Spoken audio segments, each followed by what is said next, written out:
The first rule of success is to have a vision. You see, if you don't have a vision of where you go, and if you don't have a goal where you go, you drift around and you never end up anywhere. It's like you can have the best ship in the world, you can have the best airplane in the world. If the pilot or the captain doesn't know where to go, it would just drift around. It would not end up anywhere, or most likely in the wrong place. So I was very fortunate that I stumbled onto my vision. I mean, as you know, I was born in 1947 in Austria after the Second World War.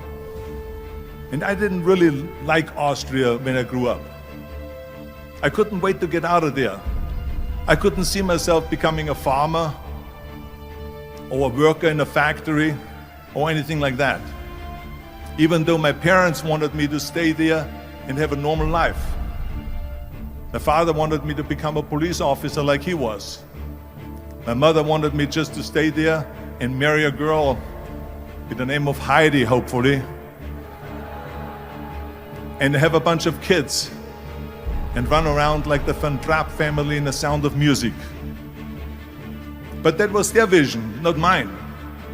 My vision was totally different. I felt that I was born for something special, for something unique, for something big. So I was searching. Then one day I went to school. I remember I was 11 years old, and they showed a documentary about America.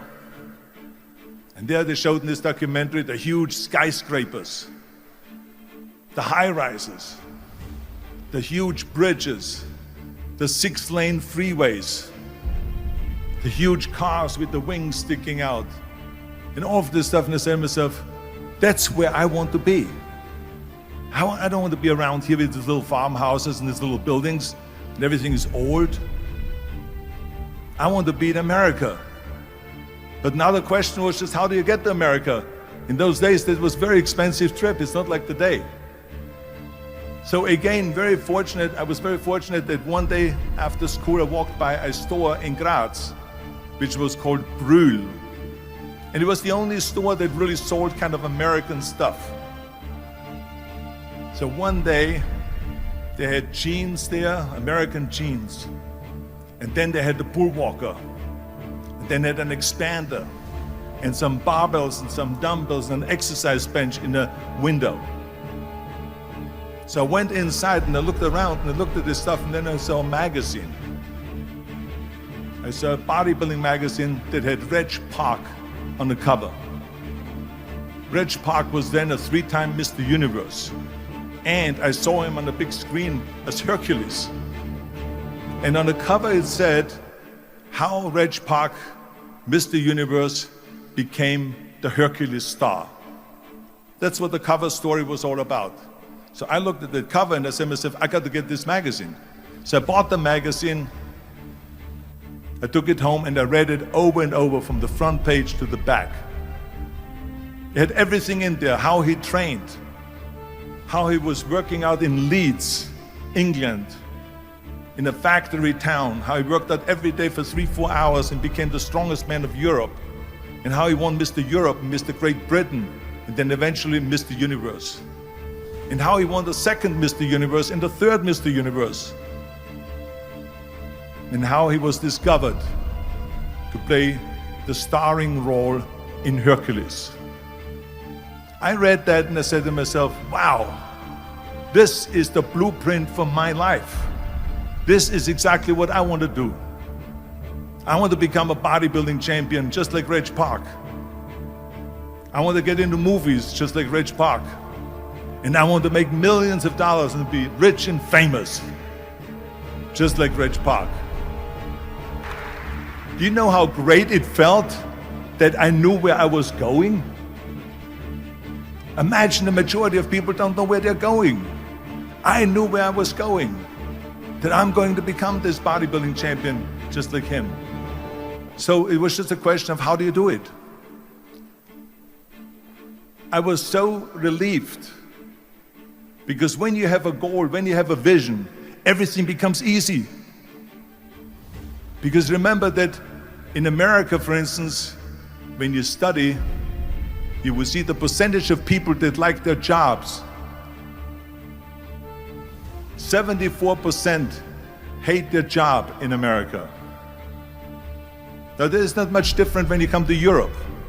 The majority of people don't like what they're doing because they're really not doing it because they didn't have a goal and they followed this goal. They just aimlessly drift around, and then all of a sudden there's a job opening, so they get that job because you have to work. But then when you work, it's a chore. It's work. It's not fun. So if you think about, only a quarter of the people really enjoy what they're doing in life. That is unbelievable if you think about it. So I felt so blessed that I knew what I was doing.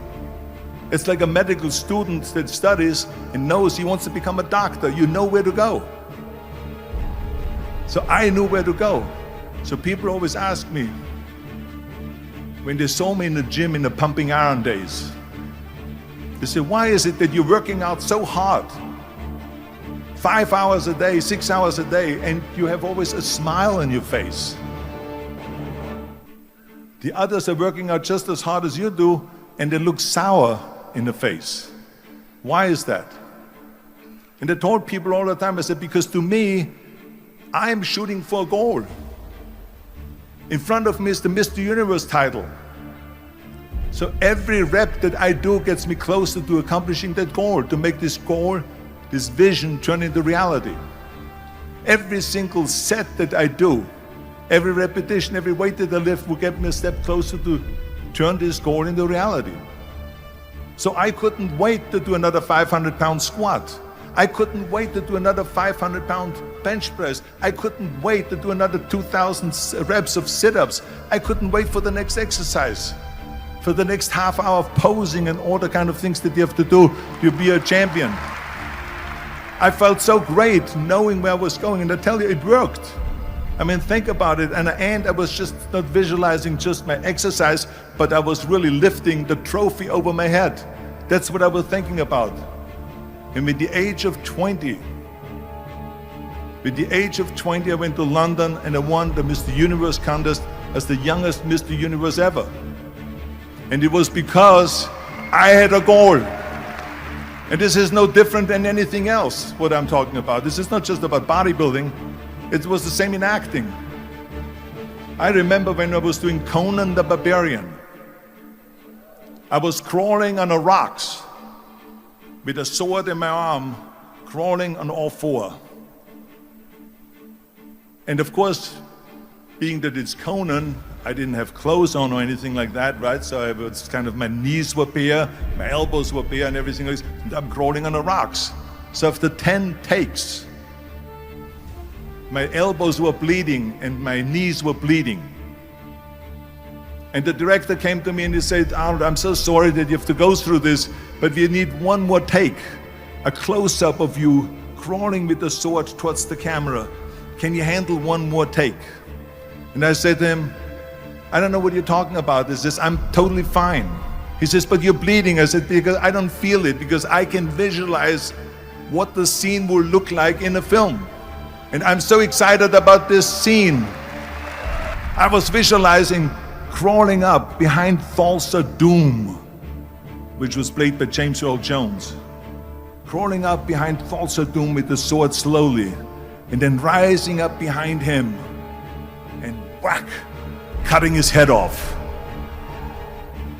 And the head spins in the air, slowly with blood all over the place, and slowly falls down the steps and rolls down the steps. And his body slowly falls sideways. That was what I was visualizing, and that was very important because he, in the movie, killed my parents, killed Conan's parents. And that was revenge. And he always said that flesh is stronger than steel. And I wanted to prove to him that no, steel is stronger than flesh. And so I had this in my mind.